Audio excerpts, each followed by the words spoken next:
What's going on, everybody? It's Mike Guillory from SneakerHistory.com, and I'm back with another video for you guys. Now today we're going to be looking at a sneaker that everybody wanted to release, everyone wanted a retro because it never retro before. You see a lot of comments online like, bring these back, and Jordan Brand actually listened to us. Now, the shoe I'm talking about? The Jordan 10 in the Seattle colorway. Now, this sneaker was a part of the city pack of Jordan 10s that released in 1995 and included, of course, the Seattle pair, you had the New York pair, Sacramento, Orlando, and of course Chicago. Now, there's been a couple releases of some of these sneakers before. We had our Orlando pair released last year, or 2018. We had the Chicago pair that releases every so often. And we're still waiting for that Sacramento, and we're still waiting for that New York pair. So who knows if that's going to happen, especially since last year releases have set pretty hard at stores. Now, the Orlando pair, you didn't see many people asking for it in particular. You hear people asking for the city pack, but a lot of times you hear people asking for this pair, the Seattle pair. Now again, Jordan listened to us and released these back in October of 2019, but it's now February 2020 and these bad boys are still sitting on shelves. You go pretty much any Foot Locker, Champs, Foot Action, whatever it may be, you can find them for retail, or even some places have them on sale for about 20 bucks cheaper than retail. Now, if you want to dig even deeper, if you go on any of the resale sites, you can find them for even cheaper, which is crazy to me. More crazy not because of the Jordan 10, because I feel like the Jordan 10 is a very unappreciated model, but the fact that people asked for it, and maybe it wasn't as many as we think. Maybe just the people who asked for it went and got their pairs. Or who knows, maybe there's so many sneakers that come out at the same time. You know, October's getting to that holiday season and there's so much happening that maybe these fell victim to just an overload of releases.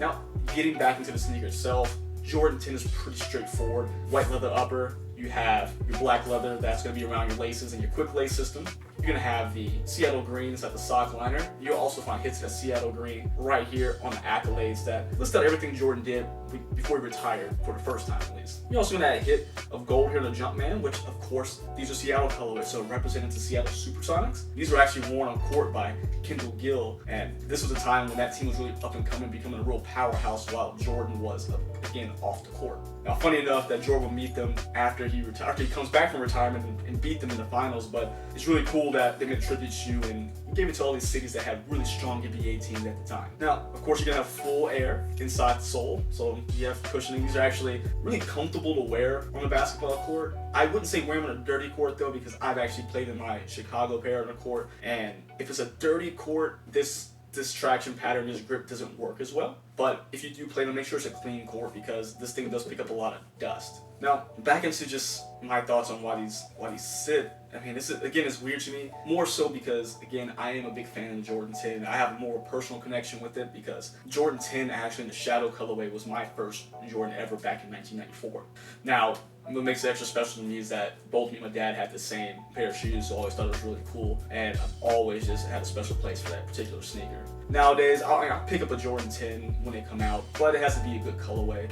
I'm more a fan of the original white-based colorways and of course the Shadow colorway. But they tried to redo a city pack in 2016 that was more international. So you had cities like London, Shanghai, of course you had your New York and Chicago, but they were a bit too wild for me when it comes to Jordan 10. I just like a clean Jordan 10 with that white upper.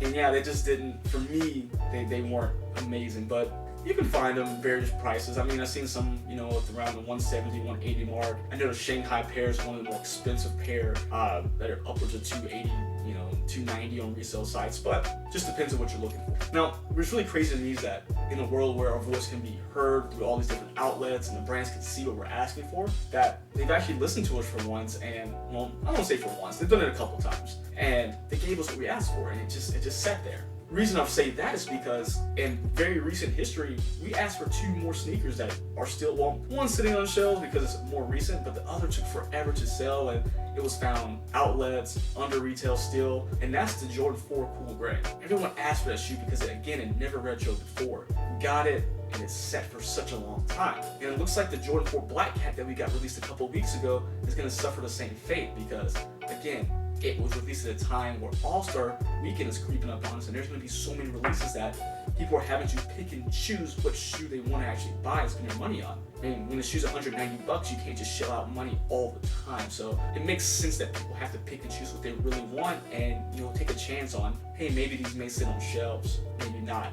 I'm going to take a shot because I really want this limited release, and I know this one's going to sit here for a long time. Now, Maybe that's it, maybe not. Maybe not as many people actually wanted those shoes. Maybe people who really wanted them were just so loud online, just really want to get their point across that it seemed like more people. I don't know the answer, but you guys let me know in the comments.